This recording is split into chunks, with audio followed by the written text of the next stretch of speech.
A new patch for Tarkov just dropped today, and here's what's new. Adjusted the game server launch mechanics to speed up the process of the creation of rooms for matches and getting players into raid. Adjusted the raid completion mechanics and the display of post-raid statistics to speed up the process of leaving the raid after completion. Optimized the launch speed of the game client and menu loading. Added a permanent display of the Zubar boat departure time to the final part of terminal. Updated the DLS to version 4.5 and added support for new presets. Here's the changes to weapon attachments.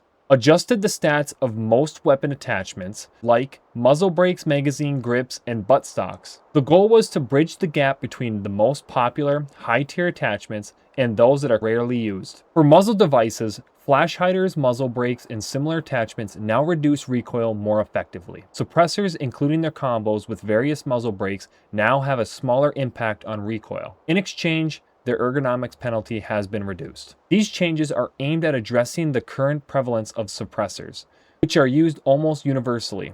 We want players to make a choice when building weapons: better recoil with a muzzle brake versus relative stealth with a suppressor.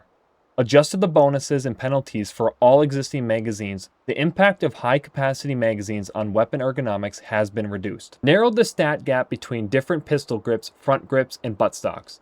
We believe this will allow players to make builds based on visual preference, among other things, eliminating the established flow of good and bad attachments. And here are the fixes. Fix the progress of priest kills getting reset after the raid in the story chapter. They are already here. Fixed an issue that caused the dialogue with Lightkeeper to freeze, that prevented players from receiving an armored case in the story task and an RFID card in certain cases. Fix the cause of error 228 occurring when quickly purchasing multiple items on the flea market.